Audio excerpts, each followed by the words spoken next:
কৃষ্ণ বুলি কওঁতে ভাৱটো তেতিয়া আহিব যেতিয়া শুদ্ধটো বাক্যত শুদ্ধতাটো থাকিব। মই যদি খাওঁতে উঠোতে বহুতে অকল বেয়া মাতটোকে মাতি থাকোঁ আৰু কিটো থাকিলে, হয়নে? সেইকাৰণে মৰ্যাদা সাপেক্ষে আন একো নহ'লেও অন্ততঃ জীৱনত এটা প্ৰতিজ্ঞা লাগে। ঈশ্বৰে মুখখন দিছে, আজিৰ পৰা যাতে মই জীৱনত আৰু কোনো ধৰণৰ অশ্লীল বাক্য ব্যৱহাৰ নকৰোঁ, সেইকণটো ঈশ্বৰক দিব পাৰোঁ। ঈশ্বৰ, আমি চাকি গছ জ্বলাওঁ, ধূপ গছ জ্বলাওঁ, ভাবেনি এইবিলাক ঈশ্বৰৰ কাৰণে কৰা হৈছে বুলি? কাৰ কাৰণে কৰা হৈছে? এই যে ভাগৱতৰ বেদী সজোৱা হৈছে, চাকি জ্বলোৱা হৈছে, নামঘৰত ভাগৱত পাঠ পতা হৈছে, নামঘৰ বনোৱা গৈছে, আমি সেইটোৱে ডাঙৰ ভ্ৰম পালি থাকোঁ। আমি ভাবোঁ কি আমি ভগৱানৰ কাৰণে কৈছোঁ, ভগৱানৰ কাৰণে। একো ভগৱানৰ বাবে কৰা হোৱা নাই, এই সকলো আমি নিজৰ বাবে কৰিছোঁ। কিয় কৰিছোঁ? চাকি গছ জ্বলাই, ধূপ গছ জ্বলাই, ভাগৱতৰ বেদী ভাগ সজাই, যাতে তাত এটা শুদ্ধ সাত্বিক পৰিৱেশ সৃষ্টি হয়, নহয়নে? সেই পৰিৱেশটোলৈ যেতিয়া মোৰ চঞ্চল মনটো যাব, মোৰ মনটো যাতে স্বাভাৱিকতে বাধ্য হয় সেই পৰিৱেশটোত সেৱাভাগ কৰিবলৈ, নহয়নে? আপুনি ঘৰত সেইখিনি আগমুহূৰ্তলৈকে ঢেৰ কথা গাই আহিলোঁ, কিন্তু যেই নামঘৰত সোমালোঁ তেওঁ লাগিলে শাস্ত্ৰ নপঢ়কে, এই বোলে নামঘৰত সোমাবলৈ গৈছোঁ, ভাগৱত পঢ়ি আছে, তেওঁ মূৰটো দুৱাইহে সোমাই আহিব, হয় নহয়? তেওঁ মূৰটো দুৱাবলৈ কোনে বাধ্য কৰিলে? লিখি থৈছে নি ক'ৰবাত যে মূৰ দুৱাইহে সোমাব বুলি, নামঘৰলৈ গৈ সেৱা কৰিবই লাগিব বুলি? নাই কৰা। কিন্তু জানক নাজানক তেওঁ আহিছে, আহি পেলাই মূৰটো দুৱাইছে, কাৰণ তাৰ পৰিৱেশটো এনেকুৱাকৈ নিৰ্মাণ কৰা হৈছে যে অন্তৰৰ পৰা তেওঁ সেই ভাৱটো গুচি আহিছে। এইটো কাক লাগে? আমাকহে লাগে, ভগৱানক নালাগে নহয়। ভগৱানে বহি থকা নাই, তেওঁ আহিব, মোৰ ওচৰত চাকি দিব, ধূপ দিব, তামোল পাণ দিব, মই ভাল পাম। ভগৱানৰ সেইখিনি প্ৰয়োজন নাই। আমি তাক মাধ্যম এটা কৰিছোঁ, তাৰ জৰিয়তে যাতে সাত্বিক পৰিৱেশ এটা নিৰ্মাণ কৰি মোৰ মনটোক তেওঁৰ সৈতে জড়িত কৰিবলৈ অকণমান চেষ্টা কৰিব পৰা যায়। সেইকাৰণে জীৱনত এইটো ভ্ৰম কেতিয়াও পালিব নালাগে যে আমি ধৰ্মৰ নামত যি কৰিছোঁ ভগৱানৰ কাৰণে একো কৰা নাই, আমি কৰোঁ নকৰোঁ তেওঁ কোনো মতলব নাই। মতলব আছে নি? যেনেকৈ ধৰি লওক ৰাষ্ট্ৰপতিয়ে হওক, প্ৰধানমন্ত্ৰীয়ে হওক, তেওঁলোকক আমি সন্মান কৰোঁ নকৰোঁ, এইটো ধৰি লওক ডাঙৰ মানুহ, কোনো মেটাৰ নকৰে, মই কৰোঁ নকৰোঁ, হয় নহয়? ভগৱান কিমান উচ্চ পৰ্যায়ৰ ব্যক্তিত্ব, গতিকে তাত হাজাৰ হাজাৰ ব্ৰহ্মাণ্ডৰ মাজৰ এই পৃথিৱী নামৰ গোলকটোৰ আপোনাৰ 100খনতকৈ অধিক দেশৰ এখন প্ৰান্তত এখন গাঁৱত বহি থকা মই তেওঁ কি ভাবোঁ, তেওঁ কি মেটাৰ কৰে? নকৰে। এই সকলো কৰা গৈছে নিজৰ মানসিক উত্তৰণৰ বাবে, হয়নে? সেই স্পষ্টতাটো লাগে। এতিয়া চাওক, সেই স্পষ্টতাটোৰে আগবাঢ়িবলৈ যাওঁতে যেতিয়া ৰুক্মিণীয়ে নিজেওতো ভগৱান কৃষ্ণক মনৰ পৰা ভাবি যথাসময়ত এইটো বিশ্বাস থাকিব লাগিছিল যে কৃষ্ণক মই ইমান বিচাৰিছোঁ, এনেও ভগৱানৰ ওপৰত মোক বিশ্বাস আছে, তেওঁ যথাসময়ত আহি উপস্থিত হ'বই। কিন্তু তেওঁৰ মনত কি আছে? এটা সংশয়। কি সংশয় আছে? যে মই মনৰ পৰা ভগৱানক কৈছোঁ ঠিকেই, কিন্তু কিজানি মোৰ বাৰ্তাটো তেওঁৰ ওচৰত পোৱাগৈ নাই, তেওঁ বুজিব পৰা নাই। সেইকাৰণে মাধ্যম কাৰ লৈছে? বেদনিধি নামৰ বোলে এজন ব্ৰাহ্মণৰ প্ৰসংগ আহে, নহয়নে? বেদনিধিক ভগৱানৰ প্ৰতি পত্ৰখন লিখি পঠাইছে যে প্ৰভু আপুনি সোনকালে আহি পেলাই মোক উদ্ধাৰ কৰি নিয়কহি। তাৰ পৰা কি বুজোৱা গৈছে? জীৱৰ ভাৱ ভক্তিৰ ক্ষেত্ৰত স্তৰটো যিমানেই গভীৰ নহওক কিয় মাধ্যম এটা লাগিবই, নহয়নে? জীৱই প্ৰত্যক্ষ ৰূপত লাগিলে সেয়া লক্ষ্মীৰ অংশই নহওক কিয়, ৰুক্মিণী লক্ষ্মীৰ অংশ ন, তেওঁ মনত ভবালৈকে আমিতো কওঁৱেই ভগৱানে মনে ভাবিলেই পায়। ৰুক্মিণীয়ে কি নাজানিছিল নি যে তেওঁ যে মনৰ পৰা ভগৱানক বিচাৰি আছে, ভগৱান যথাসময়ত উপস্থিত হ'বহি? মাধ্যমটো কিয় ল'ব লগা হ'ল? আধ্যাত্মিক মাৰ্গতো মাধ্যম এটাৰ প্ৰয়োজন। ৰুক্মিণীয়ে বেদনিধিক গুৰু বৰণ কৰি পত্ৰ লিখি পঠাইছিল যে গুৰুজন। সেইবাবে মনুষ্য জীৱনতো মানুহে যিমানেই শাস্ত্ৰত পণ্ডিত নহওক কিয় মাধ্যম কাৰ লাগে? গুৰুৰ। কাৰণ জীৱৰ জ্ঞানৰ ক্ষেত্ৰত গভীৰতা যিমানেই গভীৰ নহওক কিয় অহংভাৱটো সদায় লগত থাকে, হয়নে? অহংভাৱটো এৰিব নোৱাৰে। আৰু মানুহে যে কয় অহংভাৱটো এৰিব লাগিব, সেই বুলি কোৱাটো এটা ভ্ৰম। কোনেও অহং এৰিব নোৱাৰে। অহংকাৰ পৰিমাণটো বেলেগ বেলেগ হ'ব পাৰে। কিয় এৰিব নোৱাৰে? কাৰণ অহংকাৰৰ পৰাটো সৃষ্টি হৈছে। সাত্বিক অহং, ৰাজসিক অহং, তামসিক অহং, হয়নে নহয়? ত্ৰিবিধ অহংকাৰৰ পৰা গোটেই সংসাৰখন নিৰ্মাণ হৈছে। তেতিয়ালৈকে সংসাৰত থকালৈকে আপুনি মই তাক এৰিব নোৱাৰোঁ, খালি পৰিমাণটো কমাব পাৰোঁ আৰু দিশটো সলাব পাৰোঁ। কেনেকৈ? গোপীসকলে সংসাৰ আটাইতকৈ বৰ্জনীয় ভাৱটো হৈছে কাম ভাৱ, নহয়নে? কাম ভাৱেনো ঈশ্বৰক পাব পাৰিনে? কিন্তু গোপীসকলে কাম ভাৱ কি কৰিলে? ডিৰেকশ্যনটো সলাই দিলে। দিশটো সলাই দিলে ভগৱানৰ প্ৰতি। সেইবাবেতো কোৱা হয় কৰ্মেন্দ্ৰিয় প্ৰীতি ইচ্ছা তাকে বোলে কাম, কৃষ্ণেন্দ্ৰিয় প্ৰীতি ইচ্ছা ধৰে প্ৰেম নাম। অহংকাৰটো আমি এৰিব নোৱাৰোঁ। মই মোৰ শব্দটো নোকোৱাকৈ কোনোবা চলিব পাৰিব জানো? মই মোৰ মানে কি অহম মম নহয় জানো? খালি তাৰ আমি দিশটো সলাব পাৰোঁ। কি বুলি? মই কোন হয়? তেওঁৰ দাসৰো দাসৰো দাসৰো দাসৰো দাস। মহাপুৰুষ মাধৱদেৱেতো সেই বুলি কৈছে, গোপী ভট্টাপদ কমলৈ দাসো দাসানো দাসম দাস। আমিতো দাসৰো দাসৰ পিছতো নাহোঁগৈ। দয়নীয় স্থিতি যে প্ৰভু মই তোমাৰ দাসৰো দাসৰো দাস। মই বুলি কোৱাৰ পৰিচয়টো সেইটো। আৰু মোৰ কোন হয়? ভগৱন্ত। তাৰ বাহিৰেতো নিজৰ ধাৰণ কৰি থকা এইটোও নহয়, চবটোতো ধাৰত চলি আছোঁ ন। সেই কথাটো গভীৰতাই যেতিয়া স্পৰ্শ কৰে তেতিয়া সেই অহং ভাৱটোৱে, বেদতটো অহং ব্ৰহ্মস্মি বুলি কোৱা হৈছে, কিন্তু সাধাৰণ মানুহে এইটো ক'লে ডাঙৰ বিপদ হ'ব যে ময়েই ব্ৰহ্ম, নহয়নে? কিন্তু মই ব্ৰহ্ম বুলি কোৱাৰ যিটো দৰ্শন আছে সেই স্থিতিটো কি, নহয়নে? যেনেকৈ পৰীক্ষিতৰ শেষত ব্ৰহ্মোপদেশত এইটো পদ আহে, ময়ি পৰমাত্মা আত নাহিকে সংশয়। পৰীক্ষিতে সেই বুলি কৈ দিয়ে, ধেমালি কথা নে? ময়ি পৰমাত্মা আত নাহিকে সংশয়। ভাগৱতৰ কথা ক'লে শেষত পৰীক্ষিতে ক'লে ময়ে যে পৰমাত্মা, ইয়াত বোলে মোৰ সংশয় নাই। সাধাৰণ মানুহজনে এইটো লোকাচাৰত নহয়, এইটো অনুভৱত। লোকাচাৰত যদি মই পৰমাত্মা বুলি কয় তেতিয়া মাধ মাৰ খাব, বুলিব পাগল হ'ল পৰমাত্মা বুলি কৈছে, হয়নে? সেইটো অনুভৱৰ কথা। বৰ ধুনীয়া প্ৰসংগ এটা আছিলে, এই হনুমন্তৰ কথা কৈছোঁ নহয়, হনুমন্তৰ জৰিয়তে আহে।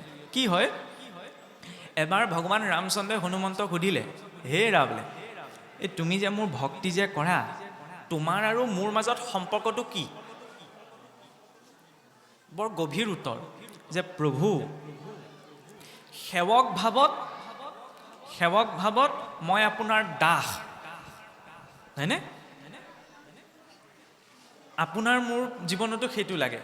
সেৱক ৰূপত আমি ভগৱানৰ কি? দাস। জীৱৰূপত প্ৰভু মই আপোনাৰ অংশ, হয় নহয়? জীৱৰূপত সমস্ত জীৱ ঈশ্বৰৰ অংশ নহয় জানো? আৰু তত্ত্বৰূপত সেইটো হজম কৰিব নোৱাৰো উত্তৰ। কি বুলি ক'লে? বোলে তত্ত্বৰূপত প্ৰভু ময়েই আপুনি, আপুনিয়েই মই। এইটো বহুত গভীৰ স্তৰৰ কথা। যেনেকৈ চাওক, জুইকুৰাৰ পৰা ফিৰিঙতিটো উৎপন্ন হৈছে, নহয়নে? জুইকুৰাও বেলেগ, ফিৰিঙতিটোও বেলেগ। কিন্তু অসমীয়াত কয় নহয় ফিৰিঙতিয়ে খাণ্ডৱ দাহ কৰে বুলি। কিন্তু ফিৰিঙতিটোৱে নিজকে অগ্নি বুলি কেতিয়া জানিব নোৱাৰে? যেতিয়ালৈকে সি ফিৰিঙতি হৈ থাকে। কিন্তু যদি সি শুকান খেৰৰ দম এটা পাবলৈ হয় তেতিয়াহ'লে সেই ফিৰিঙতিটো অগ্নি হৈ পৰে। প্ৰকৃততেতো সিও অগ্নিয়ে, কিন্তু মাধ্যমটো পোৱা নাই। গতিকে জীৱই যেতিয়ালৈকে সংসাৰত থাকে ই জীৱ, যেতিয়া নিজৰ সংসাৰবদ্ধ স্বৰূপটো ত্যাগ কৰে ন, তেতিয়া সি স্বয়ং পৰমাত্মা হৈ পৰে। সেইকাৰণে এইটো লোক ব্যৱহাৰত নহয়, এইটো অনুভৱত। সকলোতেতো এজনেই আছে বুলি কয়, কেনেকৈ আছে? মানুহ এজন, আইনা বহুকেইখন থৈ দিলে প্ৰতিবিম্ব বহুতকেইটা পোৱা যায় ন। সংসাৰখনত মায়া এইটোৱে, মানুহে মায়া বুলি ক'লে ভয় খাই যায়। মায়া হ'লে কি হ'ব? এই মায়া, কিছুৱেতো শব্দ এটা প্ৰয়োগ কৰে আপোনাৰ, মায়াধাৰী ভকতি।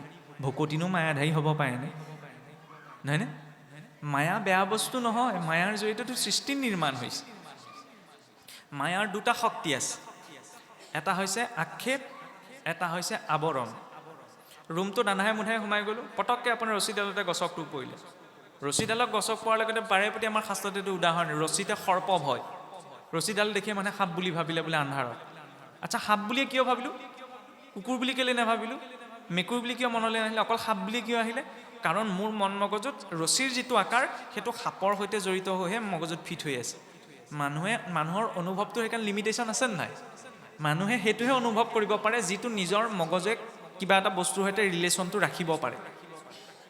সেইটোৱে হৈছে মায়াৰ আক্ষেপ শক্তি। ইয়াৰ পাছত আছে মায়াৰ আৱৰণ শক্তি। আৱৰণ শক্তি মানে কি? আচ্ছা, আন্ধাৰ হৈ আছিলে কাৰণে পটককৈ ৰছীডালতে সাপ বুলি ভাবিলোঁ। তাত যদি পোহৰ থাকিলেহেঁতেন ৰছীডালকতো সাধাৰণ মানুহজনে সাপ বুলি কেতিয়াও নাভাবে।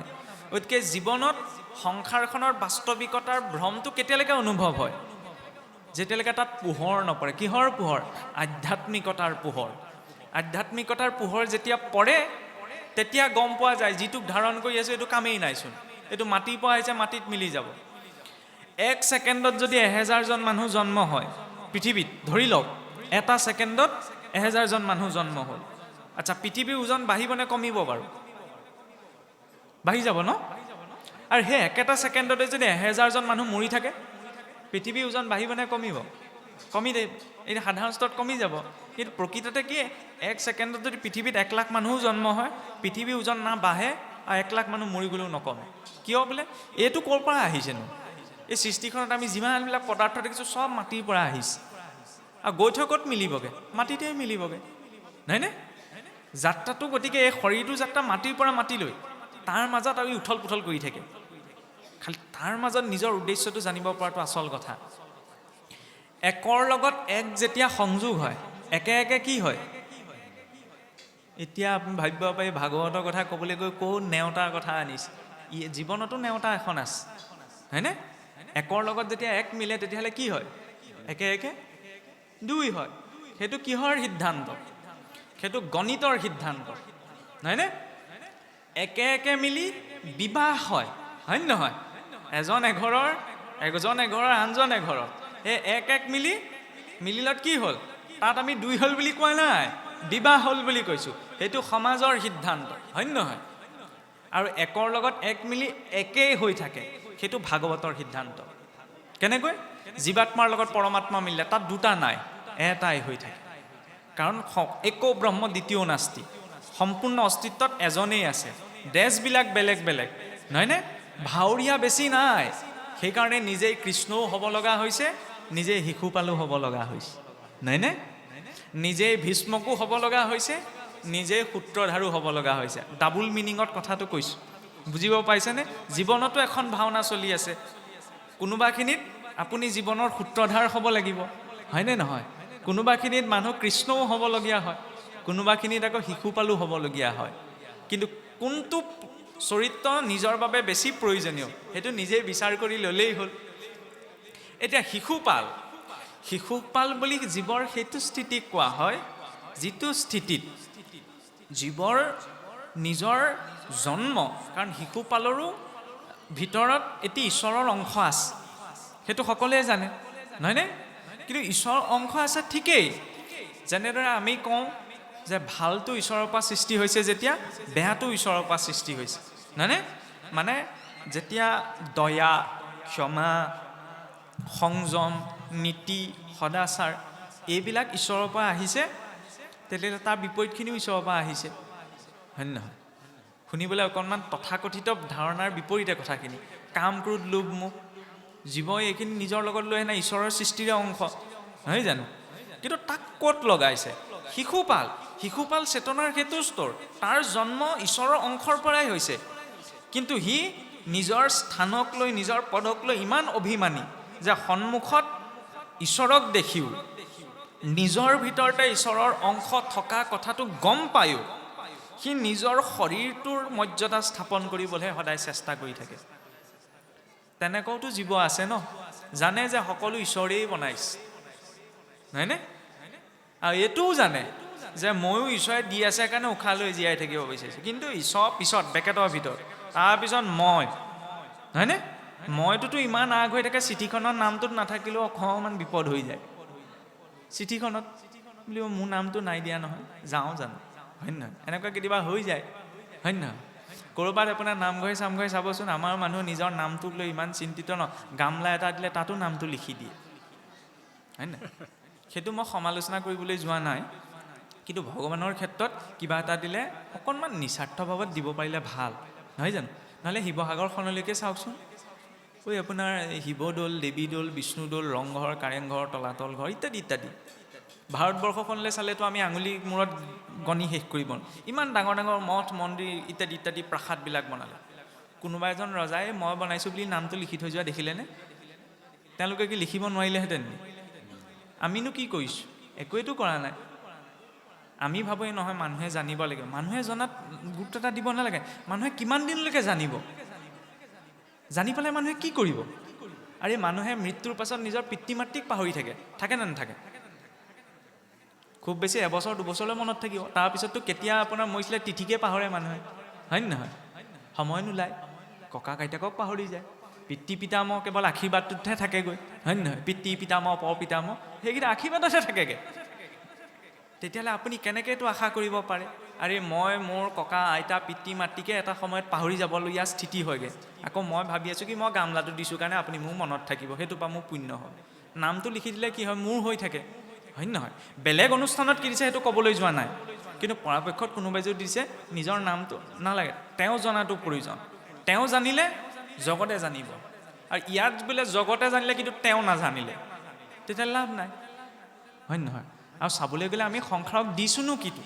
চব লৈহে আছোঁ, হয়নে? সংসাৰখনে আমাক বহুত দিছে, আমি তাত কিবা এটা দিছোঁ বুলি ক'বই নোৱাৰোঁ। গতিকে যেতিয়া কিবা এটা কাম কৰা যায় তাত নিস্বাৰ্থ ভাৱটো কেনেকৈ লাগে। ইয়াৰ মাজতে আকৌ এটা প্ৰসংগ কৈছোঁ, ফটা মুখ আৰু ওলাই যায় কি কৰিব। ৰামৰ কথাকে ওলাই আছে। এই যেতিয়া সীতা হৰণ কৰি নিছিল ৰাৱণে, কোনেও গম নাপালে, স্বৰ্ণমৃগ খেদিটো ৰাম লক্ষ্মণ গুচি গ'ল। বাটতে কোনে দেখিছিল? এই গৰুড়ৰ ভায়েক, গৰুড় পক্ষী কোন আছিল? জটায়ু। জটায়ুৱে দেখিলে বোলে ৰাৱণে দেৱী সীতাক হৰণ কৰি নিছে। তেতিয়া জটায়ুৱে এইটো কথা জানিছিল, কাৰণ ৰাৱণৰ সৈতে যুঁজ কৰা জটায়ুৰ ওচৰত সামৰ্থ্যতা নাই। কিয় নাই? কাৰণ ৰাৱণ ইমান শক্তিশালী আছিল ন। কেতিয়াবা কি হয় মানে, সূৰ্যগ্ৰহণ চন্দ্ৰগ্ৰহণ যে লাগে, ৰাহুকেতুৱেতো সূৰ্য চন্দ্ৰকো গ্ৰহণ লগায়, হয়নে নহয়? নৱগ্ৰহে বোলে দেৱী দেৱতাসকলকো কেতিয়াবা মানে ভয়ংকৰ পৰিস্থিতিত পেলাই দিয়ে। কিন্তু ৰাৱণে কি কৰিছিল? নৱগ্ৰহক নিজৰ ঘৰত আনি বন্দী কৰি থৈ দিছিল। ইমান শক্তি আছিল, ইমান পণ্ডিত আছিল। ৰাৱণে যেতিয়া কিবা এটা শ্লোক মাতে, ঋষিসকলেও ভাবিব লগা হৈছিল তাৰ অৰ্থ ভঙা বুলি। বহুত পণ্ডিত আছিল। তেতিয়াহ'লে জটায়ুৱে সেই কথাটো গম পাইছিল যে ৰাৱণৰ সৈতে মই যুঁজি পেলাই জিকিব নোৱাৰোঁ, তথাপি ৰাৱণৰ সৈতে যুঁজিবলৈ গ'ল। আৰু যেতিয়া ৰাৱণৰ প্ৰহাৰত জটায়ু আধামোৰা হৈ ভূমিত সৰি পৰিল ন, তেতিয়া জটায়ুৰ শব্দ শুনি বিচাৰি আহি কোনে পালেহি? ভগৱান ৰামচন্দ্ৰই। তেতিয়া ভগৱান ৰাম আৰু জটায়ু সংবাদ বুলি এটি প্ৰসংগ আহে। তেতিয়া ভগৱান ৰামে জটায়ুক সুধিছিল যে তুমিতো গম পোৱা যে সেই দুষ্ট ৰাৱণৰ সৈতে তুমি যুঁজিব নোৱাৰা, তুমি মোক গৈ খবৰটো কিয় নিদিলাগৈ? মই আহি যুঁজিলোহেঁতেন, কিন্তু তুমি কিয় যুঁজিলা? তেতিয়া তাৰ উত্তৰত ভক্তৰ দৃষ্টিটো সেইকাৰণে সুকীয়া। জটায়ুৱে বৰ সুন্দৰ কথা এটা কৈছিল যে প্ৰভু, মই যদি আপোনাক বিচাৰি গ'লোহেঁতেন, তেতিয়া জগতৰ লোকে ভৱিষ্যতে যেতিয়া এই কাহিনী শুনিলেহেঁতেন, তেতিয়া জগতৰ লোকে কি ভাবিলেহেঁতেন? যে ভক্তইহে বহু কষ্ট কৰি ভগৱানক বিচাৰি যাব লাগে। কিন্তু আজি চোৱা, মই তোমাক বিচাৰি যোৱা নাই, তুমি মোক বিচাৰি আহিছা। জেঠীটোৱেও কৈছে দেই, ধন্যবাদ, নহয়নে? তুমি মোক বিচাৰি আহিছা। আৰু আগচোৱা তুমি কৃপা কৰা নকৰা, এতিয়া মানুহৰ লজিকটো তাতে জাগিব, যুক্তিটো। এইবিলাক আৱেগিক কথা হ'লেওতো জটায়ু মৰিলে ন। তাতো উত্তৰ দিছে, চাওক, ভগৱান ৰামৰ পিতৃ কোন আছিল? দশৰথ, হয়নে? যিজন দশৰথৰ যেতিয়া শ্ৰীৰাম জগতলৈ আহিছে, সেইজন দশৰথৰ অন্তিম সংস্কাৰৰ সময়ত শ্ৰীৰাম উপস্থিত থাকিবনে নাথাকে সেইটোত গ্যাৰেণ্টি নাই, কিন্তু জটায়ুৰ অন্তিম সংস্কাৰত শ্ৰীৰাম নিজেই উপস্থিত আছে, নহয়নে? সীতাক উদ্ধাৰ কৰিবলৈ ৰামচন্দ্ৰ যাবনে নাযাব তাতো শংকা থাকিব পাৰে, নহয়নে? আন্তৰিকভাৱে কোৱা গৈছে। কিন্তু জটায়ুক বিচাৰি জটায়ুৰ শব্দ শুনি শ্ৰীৰাম নিজেই গৈছে, হয়নে? তাৰ পৰা কি কোৱা গৈছে? যেতিয়া ব্যক্তি এজনে সৎকৰ্ম এটাত নিষ্ঠা সহকাৰে সেৱা প্ৰদান কৰে, তাত লাগিলে ব্যক্তিজনৰ মৃত্যুৱে হৈ নাযাওক কিয়, দশৰথৰ অন্তিম সংস্কাৰ ভগৱানে কৰে নকৰে পিছ কথা, কিন্তু সেইজন ভক্তৰ অন্তিম সংস্কাৰ সময়ত শ্ৰীৰাম উপস্থিত থাকিব, ভগৱান উপস্থিত থাকিবই, কিবা এটা নহয় কিবা এটাৰ ৰূপত। কম ডাঙৰ কথা নে? সেইকাৰণে জটায়ুৱেতো যুঁজিলেগৈ, যুঁজি প্ৰাণ ত্যাগ কৰিলে। আমিনো কি কৰিছোঁ? সেইকাৰণে কিবা এটা কাম কৰোঁতে সেই তাত সেৱা মনোভাৱটো লাগে, নহয়নে? মই কোৱা কথাটো সেৱা নহয়। কিয় সেৱা নহয়? কাৰণ মোক নিমন্ত্ৰণ দিছে, মই আহিছোঁ, মই কথা কৈছোঁ, সময়ত গুচি যাম। আচল সেৱা কোনটো? এই ভাগৱত পাঠৰ আৰম্ভণিৰ দিনা চাবচোন, এই ৰাইজ 9টা বজাত গোট খাবই বুলি লৰালৰিকৈ দুজনমান আহি নামঘৰ ভাগ চফা কৰিছেহি, হৰি মন্দিৰ মাৰ্জন কৰিছেহি, নহয়নে?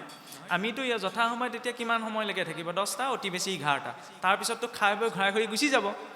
কিন্তু এই চাকি গছৰ তেল দিয়া, হলিতা দিয়া চাবলৈ যিজন থাকিব বা থাকে, মইতো কোৱা নাই সকলো থাকিব নোৱাৰে, কিন্তু কেতিয়াবা তেওঁলোক মানে উপেক্ষিত হৈ যায়, কেতিয়াবা পাঠেকীসকলো উপেক্ষিত হ'বলগীয়া হয়, অখণ্ড পাঠ পাতিলে সেইকাৰণে মানে আমাৰ পাঠকীসকলৰ মাজত অকণমান সমস্যা এটাও হয়। কিয় ৰাতিটো খোৱা বোৱাৰ পিছত মানুহ নাথাকে, খুঁটাকেইটালৈ চাই পাঠ কৰি থাকিব লাগে।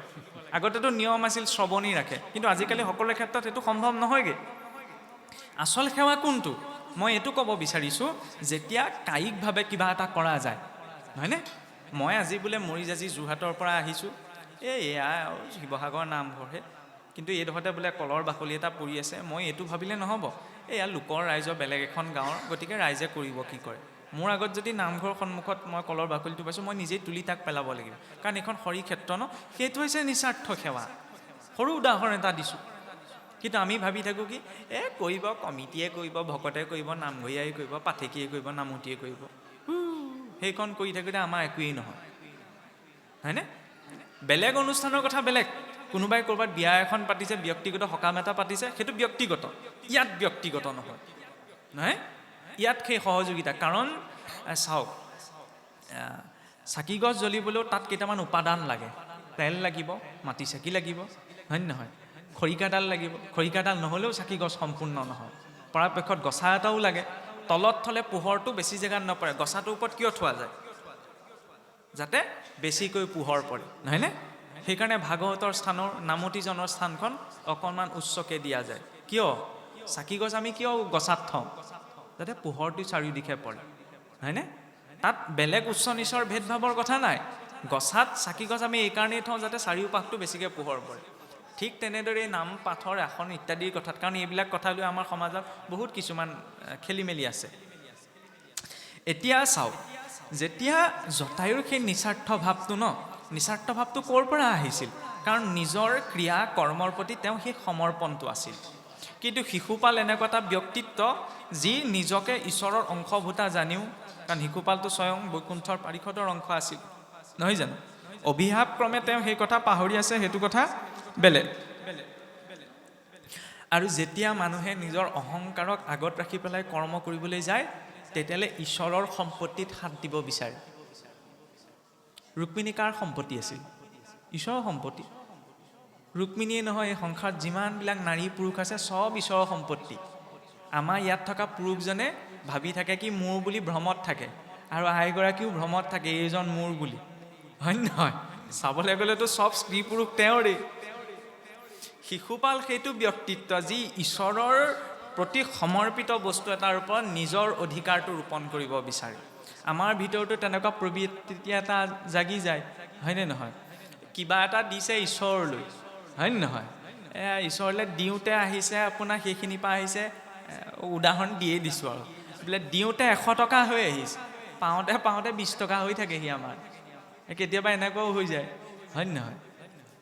আকৌ কেতিয়াবা কি হয়, মানে নিজলৈ একদম ধুনীয়াতকৈ ধুনীয়া চাদৰ, মানে ভগৱানলৈ আপোনাৰ মুচ তুচ খাই থকা হ'ব, এনেকৈয়ে চলি যাব, ভগৱানক দিবলৈ, হয় নহয়? নিজৰ একদম প্ৰসাদৰ পাত খিলালে ধুনীয়া একদম কল, এই শৰাইত দিবলৈ হ'লে হ'ব, 7 দিনীয়া ভাগৱত পাত, এনেও প্ৰসাদ খাবলৈ 7 দিন প্ৰসাদ হৈ নাথাকে, হ'ব এই লেলা মেলাকেইটাকে দি দিয়া। এনেকুৱাও কেতিয়াবা হৈ যায়, সকলোৱে নকৰে, কিন্তু কেতিয়াবা হয় তেনেকুৱা এটা ভাৱ, হয়নে? লাগিলে আমি নিদিয়াকৈ থাকিম ঈশ্বৰৰ ক্ষেত্ৰত সেই কপটাটো ৰাখিবা, কাৰণ ঈশ্বৰ ভাৱত তুষ্ট হয়। তেওঁ মনৰ ভাৱটো কি, তেওঁ কিমান জানে কিমান বুজিছে এইটো ডাঙৰ কথা নহয়।